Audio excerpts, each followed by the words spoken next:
हमको जमाना मिटा सके ये जमाने में दम नहीं। हमको जमाना मिटा सके ये जमाने में दम नहीं। जमाना खुद हमसे है, हम जमाने से। हेलो फ्रेंड्स, मैं जूनियर खान और आप लोग का अपने YouTube channel junior Khan GS में स्वागत है। दोस्तों, आज का टॉपिक है आधुनिक भारत। कंपनियों का आगमन, हमारे भारत में कंपनियों का आगमन। तो दोस्तों, हमारे भारत में किस तरह से कंपनियों का आगमन होता है और कैसे होता है और कैसे धीरे धीरे करते करते फिर युद्ध शुरू होता है। हमारी जो ये सोने की चिड़िया है वह एक गुलाम बनकर रहती है, एक पिंजरे में कैद हो जाती है। हमारी भारत जो सोने की चिड़िया कहलाती थी वो एक पिंजरे में कैद होती है, एक तोते की तरह एक पिंजरे में कैद होती है। तो चलिए दोस्तों, हम आपको आज बताएंगे कि हमारी भारत धीरे धीरे कैसे करके इन अंग्रेजों के हाथों में कठपुतली बन कर रह जाती है। तो बिना कोई देर के हुए दोस्तों, आपसे एक छोटी सी गुजारिश है कि अगर आप हमारे यूट्यूब चैनल पर नए हैं तो हमारे चैनल को सब्सक्राइब करना ना भूलिए और हमारे वीडियो को लाइक जरूर करिएगा दोस्तों, इससे हमारा हौसला बढ़ेगा। तो चलिए दोस्तों, वीडियो को शुरू करते हैं। बात कुछ यूँ है, आधुनिक भारत मध्यकालीन भारत के समाप्त होते ही, यानी उस समय मुगलों का दौर समाप्त होते ही, मध्यकालीन भारत में मुगलों का दौर समाप्त होते ही आधुनिक भारत शुरू होती है। कंपनियों का आगमन शुरू होता है। मुगलों का अभी पूरी तरह समाप्ति भी नहीं हुई थी कि कंपनियों का आगमन शुरू होता है। कंपनियां धीरे धीरे हमारे भारत की ओर बढ़ती हैं और वहाँ पे वो अपनी जड़ें मजबूत करने की कोशिश करती हैं। तो आखिर ऐसा क्यों हुआ? कंपनियां हमारे भारत की तरफ क्यों बढ़ी? ये पुर्तगाली, ये डच, ये अंग्रेज, ये फ्रांसीसी आखिर हमारे तरफ क्यों बढ़े? कुछ तो कारण रहा होगा, कुछ तो रीजन रहा होगा। भाई, अगर हम किसी को चाहते हैं या किसी की तरफ आकर्षित होते हैं तो उसकी कुछ तो वजह होगी, कि उसमें कुछ तो गुण होगा कि जिस वजह से वो हमारे भारत की ओर आकर्षित हुए। तो दोस्तों, उनका मुख्य मकसद था व्यापार करना। वे हमारे धन दौलत को अपने यहाँ ले जाना चाहते थे, जैसा कि पिछले शासक भी कर चुके हैं। लेकिन दोस्तों, उसका एक बहुत बड़ा रीजन है, बहुत बड़ा कारण है, जिसको हम आज आपको बताएंगे। तो चलिए हम आपको बताते हैं कि वह कारण क्या था। दोस्तों, उस समय शासन था भारत में, मध्यकालीन भारत चल रहा था और यूरोप में कुछ आधुनिक यूरोप चल रहा था। मध्यकालीन भारत में यहाँ पे मुगलों का शासन था। मुगलों का क्या था? आपका यहाँ पे शासन था। तो यहाँ से आधुनिक यूरोप से और हमारे भारत से पहले भी लेन देन होते थे और उसके बाद भी लेन देन हुए। तो जब पहले लेन देन होते थे तो वहाँ पे स्थल मार्ग से लेन देन होता था। यहाँ से सामानों को ले जाना, पहुँचाना या करना स्थल मार्ग से होता था। तो स्थल मार्ग में एक जगह है कुस्तुनतुनिया। कुछ घटना यहाँ से घटती है दोस्तों। स्थल मार्ग में एक जगह है कुस्तुनतुनिया, जिस पर 1453 ईस्वी में, तुर्कों ने कब्जा कर लिया। कुस्तुनतुनिया को अपने अंडर में कर लिया, कुस्तुनतुनिया को कैद कर लिया। तो दोस्तों, भारत और यूरोप से व्यापार का सिलसिला बंद हो जाता है। अब ऐसा ये नहीं है कि इससे पहले नहीं होता था। हमारे भारत में सिंधु सभ्यता से ही लगभग ये सब हो रहा है। दूसरे यहाँ सामान ले जाना, पहुँचाना, और आज भी इंपोर्ट और एक्सपोर्ट का चलता है धंधा। तो यहाँ पे जब ये रास्ता बंद हो गया, स्थल मार्ग, तो उस समय आधुनिक यूरोप चल रहा था। वहाँ पे भौगोलिक खोजों की बहुत मांग उड़ रही थी कि किसी भी तरह से समुद्री मार्ग से देशों का पता लगाया जाए, मार्ग से देशों का पता लगाया जाए। तो उसी क्रम में आधुनिक भारत में भौगोलिक खोज हुए और ये 1492 ईस्वी में कोलंबस निकलता है। यूरोप से कोलंबस निकलता है 1492 ईस्वी में आधुनिक भारत की खोज करने के लिए, हमारे भारत की खोज करने के लिए। लेकिन उससे पहले भौगोलिक परिस्थितियों की खोज करने के लिए वो निकलता है 1492 ईस्वी में कोलंबस। तो ये अमेरिका से होते हुए भारत को आता है। कोलंबस अमेरिका से होते हुए भारत को आता है, मतलब इसने अमेरिका की भी खोज की थी। कोलंबस ने अमेरिका की भी खोज की थी। अब यूँ कहिए कि जैसे खोज किसकी होती है? खोज तो उसकी होती है जो विलुप्त हो, जो चीज़ विलुप्त हो उसकी खोज होती है। अमेरिका कोई छोटा मोटा कोई सामान तो नहीं जो विलुप्त हो जाएगा। वो एक बहुत बड़ा देश है। यूँ कहीं जब से खोज नहीं से वहाँ पे लोग भौगोलिक परिस्थितियों को वहाँ के जानने लगे कि हाँ यहाँ भी कोई देश है, उसे बोलते हैं खोज। तो इसने 1492 ईस्वी में इसने अमेरिका से होते हुए हमारे भारत आया था।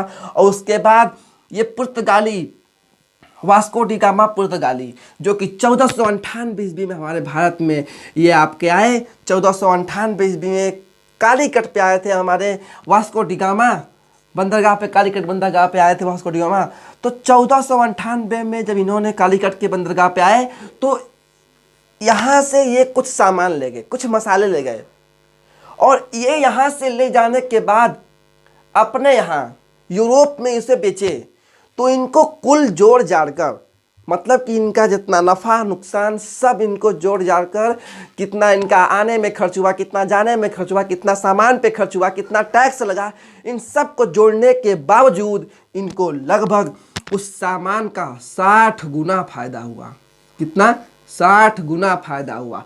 अब तो आप सोच ही सकते हैं कि अगर किसी एक सामान पे 60 गुना फायदा हो, जैसे कि अगर 1 रुपये की किसी चीज़ को पूरी तरह से मुकम्मल करने बनाने में उसके खर्च जितना 1 रुपया आता है, अगर हम उसको 60 रुपये में बेचें तो हमें कितना फ़ायदा हुआ। अगर हम उसे 60 रुपये में बेचें तो हमें कितना फ़ायदा हुआ। तो यहीं से इनका लालच बढ़ा, वास्को डी गामा का, पुर्तगालियों का लालच धीरे धीरे बढ़ा। उसके बाद 1500 में पेड्रो अल्बर्टा आए। पेड्रो अल्बर्टा 1500 में हमारे, ये भी पुर्तगाली थे, हमारे भारत पे आए।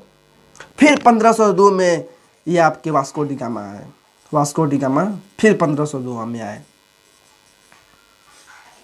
तो दोस्तों, जहाँ के सामान से, जहाँ की चीज़ से लोगों को इतना फायदा हो तो वहाँ उस तरफ लोग आकर्षित क्यों नहीं होंगे। कोई भी बिजनेसमैन या कोई भी व्यक्ति उस तरफ आकर्षित क्यों न होगा। अगर वो जानेगा कि हम यहाँ से 1 रुपया उठाएंगे और यहाँ लाएंगे तो 60 रुपये मिलेगा, तो हम बेशक उस तरफ आकर्षित होंगे। ठीक इसी तरह इन लोगों ने भी हमारे भारत पर आकर्षित हुए।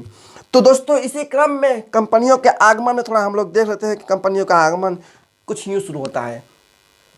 कंपनियों के आगमन का क्रम थोड़ा हम लोग देख लें कि कंपनियां जो सबसे पहले जो हमारे भारत में आए, उसमें पहले लोग थे पुर्तगाली।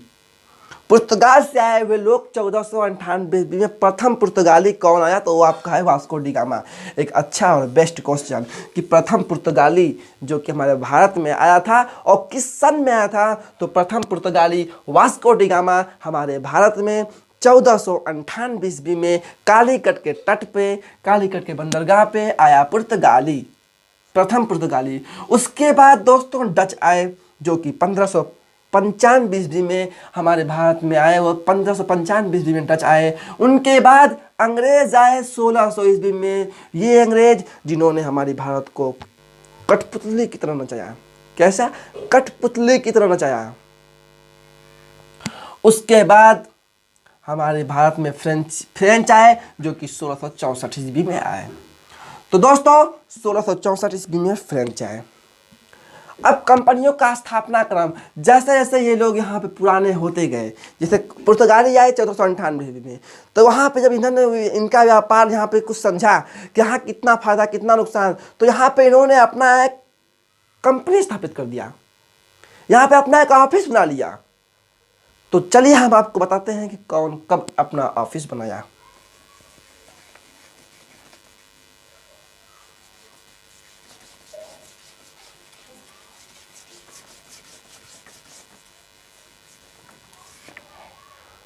दोस्तों, जैसा कि आपको पता है कि सभी पुर्तगाली या सभी ये जितने भी हमारे ये पुर्तगाली हुए, डच हुए, अंग्रेज हुए या फ्रांसीसी हुए, जितने भी आए सभी जल मार्ग से आए। किससे आए? इन सभी के सभी जल मार्ग से आए। तो दोस्तों, पुर्तगाली जब हमारे 1498 ईस्वी में भारत में आए थे, तो इन्होंने एक काम किया कि एक कोचीन, ये सब सोचते थे कि अगर हमारा यहाँ पे जहाँ पे बंदरगाह हो वहीं पे हम अपना कुछ स्थापित कर दें कि जहाँ से हमारे लेन देन थोड़ा सरल हो जाए, सरल रूप से हो जाए। तो इन्होंने कोचीन पे पुर्तगालियों ने 1498 में जो पहला पुर्तगाली आया वास्को डी गामा, उसके बाद पुर्तगालियों ने धीरे धीरे भारत से व्यापार करना शुरू किया और 1498 के बाद वे धीरे धीरे अपनी जड़ें यहाँ पे मजबूत करने लगे। 1503 ईस्वी में कोचीन के तट पर इन्होंने एक कंपनी की स्थापना कर दी। पुर्तगालियों ने अपनी ईस्ट इंडिया कंपनी, यहाँ पे इन सब के कंपनियों का नाम east India, east India, east India, east India company पुर्तगालियों ने 1400 अपनी पुर्तगाली कंपनी 1503 में स्थापित किया। 1498 ईस्वी में सब आए और 1503 ईस्वी में यहाँ पे अपनी कंपनी स्थापित की कोचीन में। कहाँ पे? कोचीन में। उसके बाद अंग्रेजों ने अपनी कंपनी स्थापित की जो कि 1600 में आए थे। अंग्रेजों ने डचों के बाद आया। डच तो 1595 ईस्वी में आए थे, लेकिन अंग्रेज 1600 में आए और उन्होंने सूरत में 1608 ही ईस्वी में, यहाँ पे हमारा सूरत गुजरात में 1608 ही ईस्वी में इन्होंने अपनी ईस्ट इंडिया कंपनी की स्थापना कर दी। ईस्ट इंडिया कंपनी की स्थापना कर दी। अगर आपसे कोई क्वेश्चन पूछेगा, अगर एग्जाम में क्वेश्चन पूछा कि आए पहले डच, लेकिन कंपनी के स्थापना के क्रम में अंग्रेज सब अपनी कंपनी की स्थापना की 1608 ईस्वी में। अंग्रेजों ने अपनी कंपनी की स्थापना की 1608 में। कहीं कहीं आपको मिलेगा 1600 आपके 16 ईस्वी भी मिलेगा कहीं कहीं। तो अगर पूछिए तो 1608 ही सही है। 1616 ही मिलता है जो कि आपका मसूलीपट्टनम में होगा। तो दोस्तों हम आपको बताते हैं कि आखिर ऐसा क्या हुआ कि जो कि 1616 में भी मिलता है उसका जिक्र।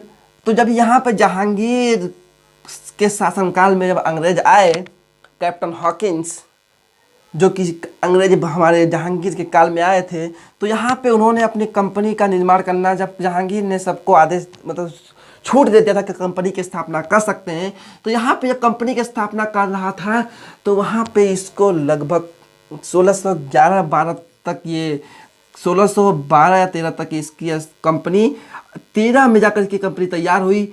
लेकिन उससे पहले फिर यहाँ भी कंपनी सब शुरू करने गए मछलीपट्टनम में। उसके बाद फिर यहाँ 1611 में शुरू किए, ये कभी बनी नहीं थी, यहाँ पे 1611 में शुरू करने लगे। फिर यहाँ से हटाकर मछलीपट्टनम, फिर अपने यहाँ 1616 में आ गए यहाँ पे। तो ऐसा होता है, लेकिन आपको याद करना है 1608 ईस्वी में, मतलब अंग्रेजों ने 1608 ईस्वी में अपनी कंपनी सूरत में स्थापित की।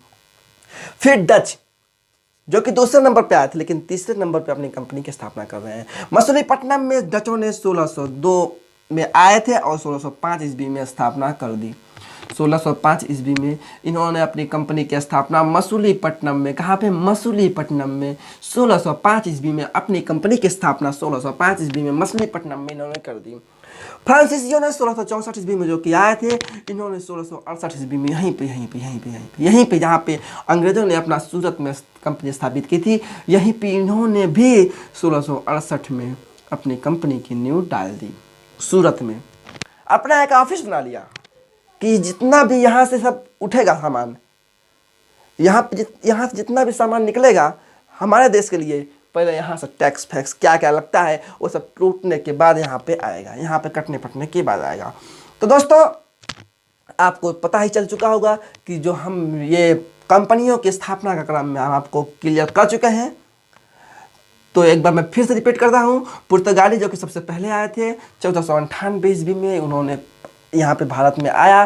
प्रथम पुर्तगाली वास्को डी गामा थे। फिर उन्होंने कोचीन में अपना 1503 ईस्वी में स्थापना किया। तो दोस्तों ये कितना आप सन याद करेंगे, कैसे याद करेंगे, मैं आपको एक बताता हूँ चीज़ कि कितना ये आप इनका जो स्थापना क्रम ये जब ये कब आए बस वो याद कर लीजिए। जैसे ये पुर्तगाली 1498 ईस्वी में आए थे, तो उसके बाद 1503 में इन्होंने कंपनी की स्थापना की, मतलब 5 साल बाद इन्होंने कंपनी की स्थापना की। 1498 में आए, 5 साल बाद कंपनी की स्थापना। 1600 में आए, 8 साल बाद कंपनी की स्थापना। 1602 में आए, फिर ये 3 साल बाद 3 साल बाद इन्होंने कंपनी की स्थापना कर दी। 1602 में आए, 3 साल बाद कंपनी की स्थापना कर दी। 1664 में आए, 4 साल बाद कंपनी की स्थापना कर दी। 3 साल बाद चौथे साल में कंपनी की स्थापना कर दी। तो पुर्तगाली कंपनी 1503 में, अंग्रेजी 1608 में, डच 1605 में, फ्रांसीसी 1668 में। तो दोस्तों अब पुर्तगाली जो हमारे सबसे पहले आए थे पुर्तगाली।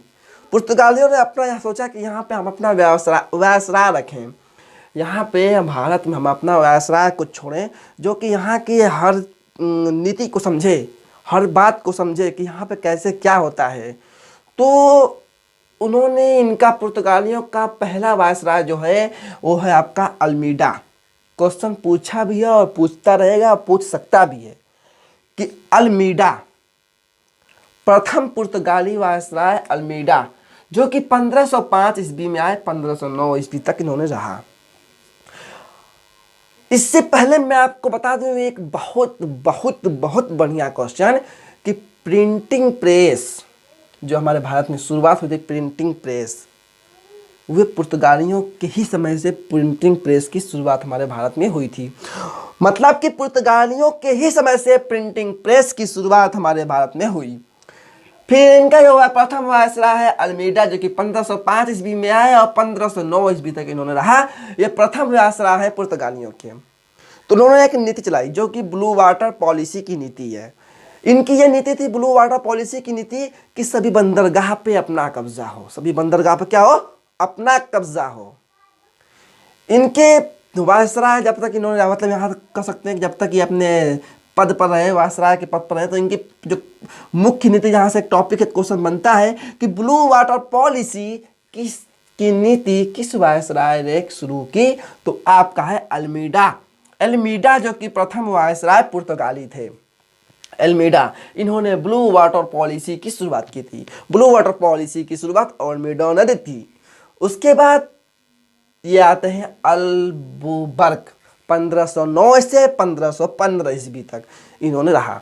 1509 से 1515 ईस्वी तक। अल्मीडा के बाद जो दूसरे वायसराय हैं वो अल्बुकर्क हैं, जिसने आपका कहे यूँ कि ये जो स्वतंत्र वायसराय, मतलब कि ये आए तो पहले इन्होंने गोवा को जीता, वहाँ पे इन्होंने अपनी राजधानी बसाई, ये गोवा को जीता। इनका प्रथम जो अभियान था वो बीजापुर का अभियान था।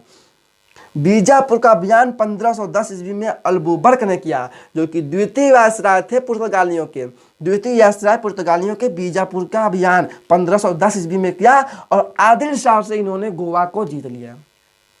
आदिल शाह से इन्होंने गोवा को जीत लिया। इनसे एक क्वेश्चन बन सकता है, अल्बुकर्क जो आपके थे पुर्तगालियों के द्वितीय वायसराय, वो 1509 ईस्वी में आए और 1515 ईस्वी तक रहे। इन्होंने गोवा को जीता 1510 ईस्वी में आदिल शाह के हाथों से।